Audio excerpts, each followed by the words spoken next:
नमस्कार, मैं हूं astro vastu expert Savi Singh and welcome to my YouTube channel.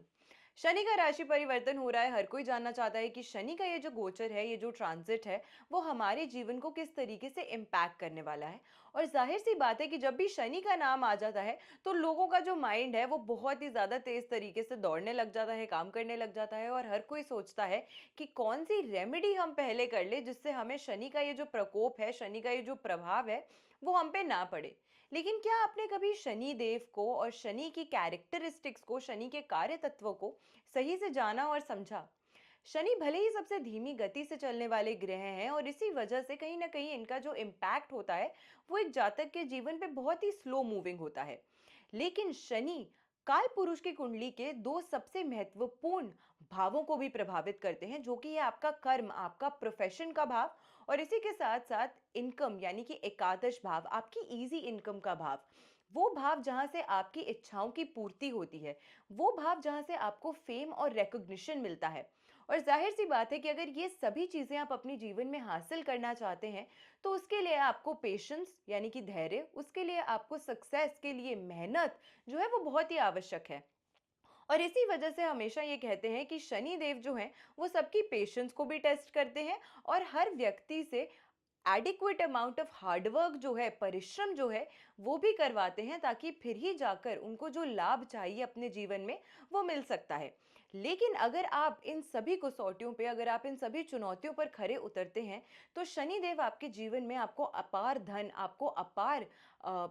चीजें जो हैं, आपके जीवन में अपार लग्जरी जो है वो भी प्रोवाइड करता है। आज हम बात करने वाले हैं मिथुन राशि की। काल पुरुष की कुंडली की तीसरे भाव की राशि ये है, जेमिनाई जोडियाक इसे हम कहते हैं, और ये वो राशि है जिसके स्वामी ग्रह जो हैं वो बुध माने गए हैं। बुध एक नेचुरली चंचल, फास्ट मूविंग प्लैनेट है, जिन्हें हम एस्ट्रोलॉजी में प्रिंस यानी कि राजकुमार का दर्जा देते हैं। ये एक छोटे बच्चे हैं, यानी कि जिसके साथ बैठते हैं उन्हीं की कैरेक्टरिस्टिक्स को ये अडेप्ट कर लेते हैं, जिनके साथ कांटेक्ट में आते हैं उन्हीं जैसा ये बन जाते हैं। तो मिथुन राशि की जब हम बात करते हैं, क्योंकि ये बुध से प्रभावित होने वाली राशि है, तो कहीं ना कहीं इनकी खुद की नेचर, इनका खुद का स्वभाव जो है वो भी बहुत ही चंचल होता है। इसी कारण से जब हम मिथुन राशि की बात करते हैं, ये सबसे पहले तो एक डुअल साइन है, यानी कि एक ऐसा साइन है जिसके अंदर स्थिरता और मूवमेंट दोनों है और दोनों के एक बैलेंस को दर्शाता है। अब मिथुन राशि के लिए ये जो ट्रांजिट है वो कैसा रहने वाला है, क्या खास बदलाव लेकर आ रहा है? आपकी कुंडली की अगर हम बात करते हैं सबसे पहले, तो आपकी कुंडली के दो महत्वपूर्ण भावों को, यानी कि अष्टम और भाग्य का भाव यानी कि नवम भाव, इन दोनों ही भावों के जो स्वामी ग्रह माने गए हैं आपकी कुंडली के अनुसार, वो बनते हैं Shani Dev. Sudden changes, sudden movement का जो भाव है वो अष्टम भाव है, आयु का भाव अष्टम भाव है, लॉन्जिविटी का भाव अष्टम भाव है, और भाग्य, आपकी डेस्टिनी, आपकी किस्मत, आपकी फेट का भाव जो है वो नवम भाव है। तो ये दो महत्वपूर्ण भावों का किस तरीके से प्रभाव जो है एक व्यक्ति पे पड़ता है वो तो हम समझते ही हैं, लेकिन जब नवम भाव, जहां पे शनि अपनी मूल त्रिकोण राशि में अभी स्थित है, वहां से ट्रांजिट करके आपके दशम भाव, आपके प्रोफेशन, आपके कर्म के भाव को शनि जब प्रभावित करेंगे, तो इसका प्रभाव आपके जीवन में किस तरीके से रहने वाला है, शनि के इस गोचर से हम आज की वीडियो में ये समझेंगे।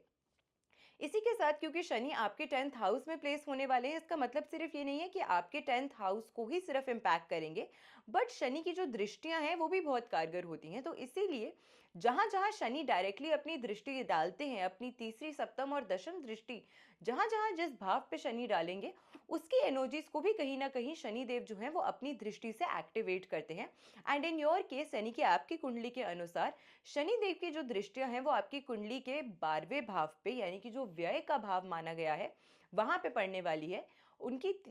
सप्तम दृष्टि जो है वो आपके चतुर्थ भाव, जो आपकी सुख समृद्धि और आपकी जो एसेट्स का भाव है, आपकी प्रॉपर्टी, आपकी लैंड, आपकी कार, इस तरीके के जो आपके एसेट्स हैं उसका भाव है। और इसी के साथ साथ आपकी कुंडली का जो सप्तम भाव है, यानी कि आपकी फैमिली लाइफ, आपकी पार्टनरशिप्स, आपकी रिलेशनशिप्स, आपकी मैरिज का जो भाव है, तो ये तीनों भावों पे कहीं ना कहीं शनि की जो दृष्टि है वो भी उस इन भावों की एनर्जीज को एक्टिवेट करने वाली है और उनको इम्पैक्ट करने वाली है। तो आज की वीडियो में हम स्पेसिफिकली ये समझने वाले हैं कि आपके करियर, आपकी हेल्थ और आपकी फैमिली लाइफ के लिहाज से ये पूरा समय जो है वो कैसा रहने वाला है, क्योंकि शनि देव जब भी एक राशि में वापसी आते हैं या दोबारा एक राशि में ट्रांजिट करते हैं तो वो एक पूरा 30 वर्ष यानी कि 30 इयर्स का साइकिल कंप्लीट करने के बाद वापसी उस राशि में आते हैं। तो अब शनि का ये जो परिवर्तन हो रहा है मीन राशि में, ये 30 वर्षों के बाद हो रहा है। 30 इयर्स के लॉन्ग पीरियड के बाद में शनि 2.5 साल के लिए मीन राशि में अपना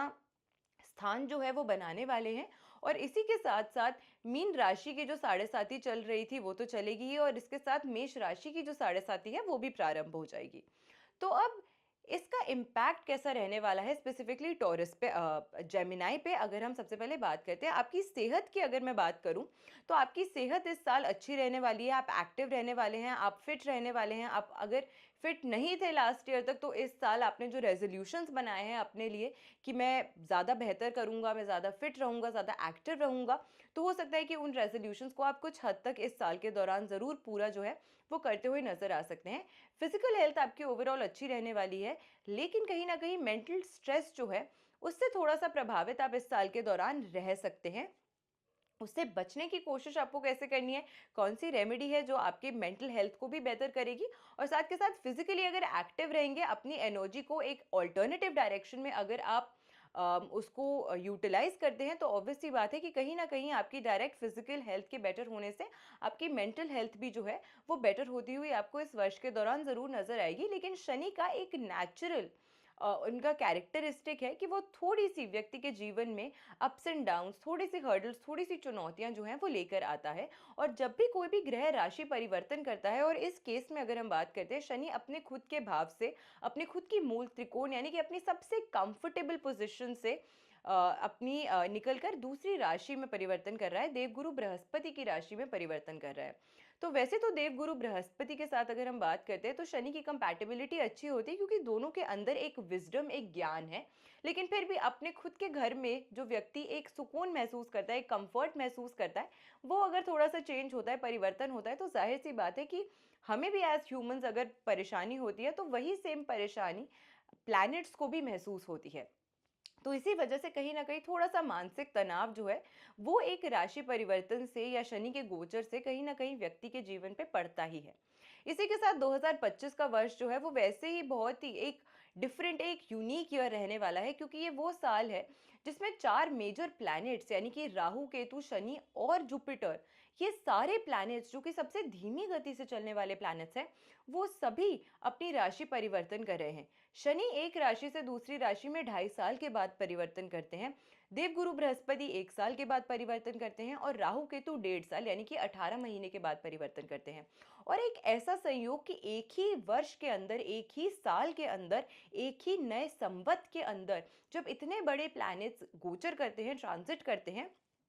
तो एक जातक की कुंडली में कहीं ना कहीं एक मानसिक तनाव या एक स्ट्रेस होना, या फिर जनरली ही पूरे विश्व स्तर पे भी अगर हम बात करते हैं तो कहीं ना कहीं बड़े बदलाव, बड़े चेंजेस जो हैं वो आपको देखने को और महसूस करने को मिल सकते हैं।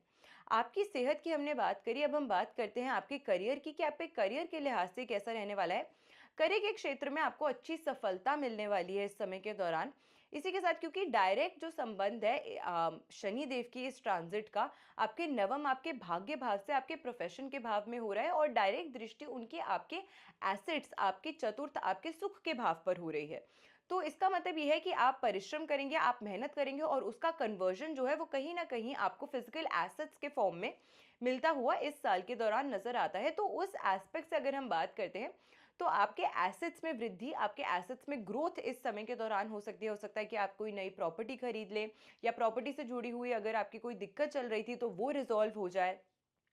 आप अगर नया वाहन परचेज करना चाहते थे, नई गाड़ी खरीदना चाहते थे, या किसी भी प्रकार की अगर आप कोई भी ऐसी फाइनेंशियल इन्वेस्टमेंट करना चाहते थे जो किसी भी फॉर्म के एसेट से जुड़ी हुई है, तो उस लिहाज से ये जो साल है आपके लिए काफ़ी अच्छा जो है वो नज़र आने वाला है। आपकी जो मेहनत थी इतने समय की, वो आपको नई ऊंचाइयों पर, नई अपॉर्चुनिटीज़ आपके लिए लेकर आ रही है। आपको अच्छे सक्सेस के आपके लिए अ, द्वार जो है वो खुलते हुए नज़र आते हैं इस ट्रांजिट के साथ में। और इसी के साथ में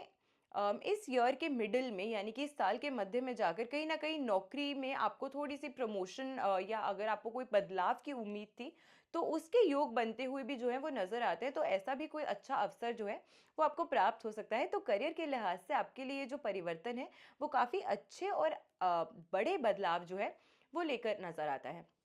आपकी अगर मैं फैमिली लाइफ की बात करूं तो अगेन शनि की दशम दृष्टि जो है वो आपके सेवन्थ हाउस पे पड़ रही है। सप्तम दृष्टि फोर्थ हाउस अगेन जो परिवार का सुख है, और सेवन्थ हाउस जो है वो आपकी पार्टनरशिप्स या आपकी कोलैबोरेशंस या इन जनरल आपकी लव रिलेशनशिप्स, आपकी मैरिज लाइफ जो है उसको दर्शाता है। तो ऐसे में भी परिवार में कहीं ना कहीं सुख शांति का जो माहौल है वो बना रहेगा। आपको कुछ कुछ हो सकता है कि कुछ मौकों पर आपको महत्वपूर्ण निर्णय जो हैं इस समय के दौरान लेने पड़े। और कभी भी कोई बहुत इंपॉर्टेंट डिसीजंस जब हम लेते हैं तो ज़रूरी नहीं है कि हर कोई उसको माने या उसको समझे। तो हो सकता है कि उस समय के दौरान थोड़ी सी खिटपिट, थोड़ी सी मिसअंडरस्टैंडिंग्स जो हैं आपके परिवार के साथ, या थोड़ी सी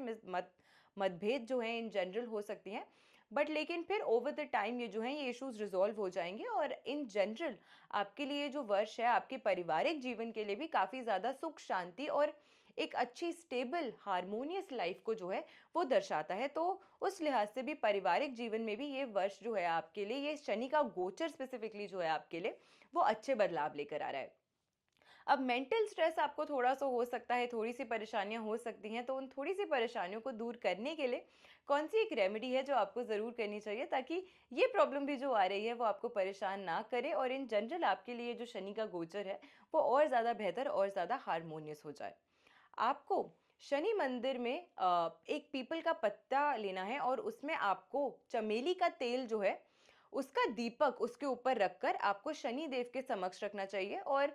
शनि देव के मंदिर में अगर वहाँ पे हनुमान जी की मूर्ति भी है, वहाँ पे अगर आप पूजा अर्चना करते हैं तो और भी ज़्यादा बेहतर है। तो इस रेमेडी को अगर आप करते हैं, पीपल के पत्ते के ऊपर आपको चमेली के तेल का दिया जो है शनिवार के दिन शनि मंदिर में संध्या के समय जो है हनुमान जी या फिर शनिदेव के समक्ष जो है वो आपको प्रज्वलित करना चाहिए, अर्पित करना चाहिए। इससे काफ़ी ज़्यादा लाभ जो है आपको प्राप्त होगा। आशा करते हैं आज की वीडियो आपको पसंद आई होगी। वीडियो अगर अच्छी लगी हो तो ज़्यादा से ज़्यादा लोगों तक वीडियो को शेयर ज़रूर कीजिएगा। चैनल पे नए हैं तो चैनल को सब्सक्राइब ज़रूर कीजिएगा। अपने चैनल के माध्यम से हम आप तक बहुत इन्फॉर्मेशनल वीडियोस पहुंचाने का प्रयास करते हैं from the field of astrology, numerology as well as vastu. And if you want to directly reach out to me, आप अपनी कुंडली दिखवाना चाहते हैं, आप अपने जीवन के बारे में और बेहतर तरीके से जानना चाहते हैं, तो स्क्रीन पे जो नंबर आ रहा है आप उस पर हमें डायरेक्टली कॉन्टैक्ट कर सकते हैं, और आप वन टू वन मुझसे जान सकते हैं कि आपके लिए जो आने वाला वर्ष है वो क्या कुछ खास और क्या बड़े बदलाव जो है वो लेकर आ रहा है। अपना प्यार यूं ही मुझ तक पहुंचाते रहिएगा। फिर से हाजिर होंगे एक अच्छी वीडियो के साथ। तब तक के लिए नमस्कार, जय माता दी।